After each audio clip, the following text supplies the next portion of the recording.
Hey you guys, welcome back to another episode of The Board Game Critic. It's been a little while since I've done a YouTube video, so bear with me while I get back into the swing of things. Today we're talking about City Builder. I was contacted by Inside Up Games to give my honest opinion of this game, so while I did receive the game for free, I do believe that my thoughts and opinions on this are honest and straightforward. So let's dive into it.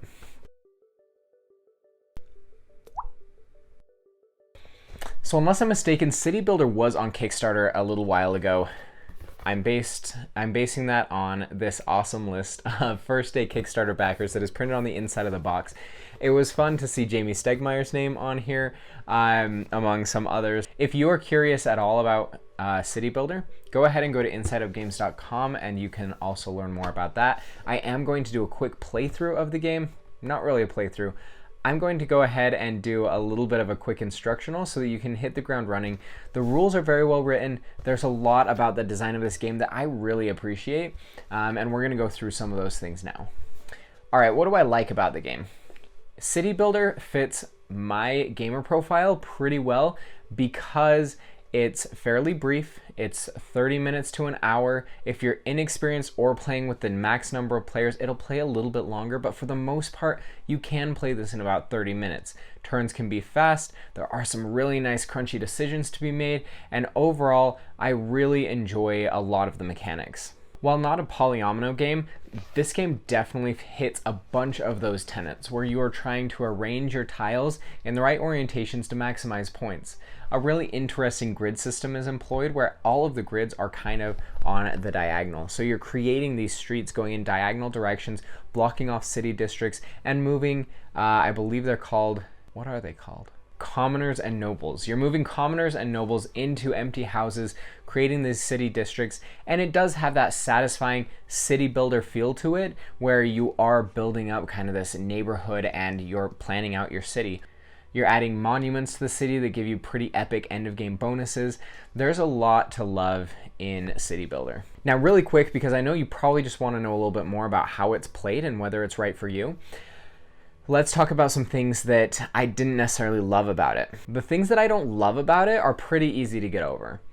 I didn't love the art necessarily. Not that the art was improperly executed, because I think it is great art itself. It was a little bit busy for a game. I do feel like the clarity of the game was sacrificed just a little for the art style. Once you build out your city, and you'll see this in the clips, once you build out your city, there are some really distracting elements. It's so detailed of illustrations that sometimes it's hard to see what you're looking for. They did a pretty good job of that with making the landmarks and the vacant houses stand out pretty well. It's really kind of the streets that are sometimes hard to see. By the end, my eyes felt a little bit tired from just kind of focusing on so much detail that's in there. So that was something that was a little bit unfortunate to me. I may not introduce this game to any elderly family members who might not have the best eyesight, but overall, it's a pretty minor thing. The only other criticism I have of this game is that in a small part, the mechanics and the story seemed just a little bit disjointed. Not in a terrible way, but there are little pieces. If you look at something like The Lost Ruins of Arnak, where every piece of the story was very clearly thought out according to theme and mechanics, City Builder doesn't necessarily follow that as well as it could. For example, you can't place two buildings of the same color in a district. While this makes a lot of sense for the rules, as far as the theme goes, it doesn't make a ton of sense. Maybe there's something I'm not understanding here, but generally the way that city districts work is you actually do attract multiple people of the same type and kind, that people tend to glom together in like groups. So there were a couple things like that what it ends up doing is it makes the rules just a little bit difficult to remember because there's not great reason in the story to ground some of these decisions in. So overall, really small things. The game is sound as far as mechanics go. I appreciate that there's a solo mode, which I have yet to try out, but I'm anxious to. If you want to follow my Instagram, I'm on Instagram as the Board Game Critic. It actually might be the BG Critic. Type it in and it'll come up either way. And on there, I'll probably do a little bit more dive into how I feel about the solo game. And really quick, let's go through how some of the game is played. The core mechanics of City Builder are actually very easy to get your head around. The basic concept is every turn you'll play a tile. Then you have an opportunity to fill any empty houses or districts that can accommodate people. You can fill as many as you want. So whether you're placing monuments, you're putting commoners or nobles, all of those go into commoners. They are called commoners. You're putting commoners and nobles into their city districts, and overall what you're trying to do is get some points. The point mechanic is really simple. There are these two tracks that exist between two players. There'll be one on your right and one on your left.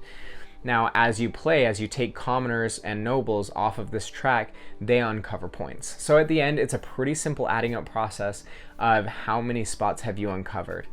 The last noble or commoner that is in between the players is unplayable. That creates a nice divider. That it feels kind of like this push and pull, a little bit of tug of war going on, where you're racing in these different columns to keep your options of what you can play open while taking them away from the other players. Now, you can't play commoners or nobles or place monuments into districts that are still open. They're still under construction, they're still being worked on. So what you have to do is, it's a little bit of a balancing game of when you wall off a district so that you can start placing things in there. The nice thing about City Builder is you have kind of these big sweeping turns where you set it up for a couple turns, then you place one, you get to place a few commoners and maybe a noble, you might get to take a monument and add it. There are these kind of big moments where you actually, as a really nice like up and down game curve where you have your high parts and you have kind of just like your rest turns, that's really nice and comfortable. Overall, that's the game. It's very simple. There are obviously a couple other rules, as there always are, but I found the rulebook very easy to consult, a lot of nice examples and pictures, things that were really easy to understand. As far as a tile laying, city building, kind of this feeling of building your empire, it's a great game. I found it really solid. The mechanics were really well dialed in and clean. There's not extra fluff. My only complaints about the entire process was a little bit of the art and a little bit of just the story. Didn't make sense with all of the rules. Very minor things. And so if you're interested in this, I would say go ahead and check it out. I am very happy to have played it, and props to Inside Up Games for producing a great product. And I really hope it lives past its Kickstarter runs, and I hope we start seeing this on more people's shelves.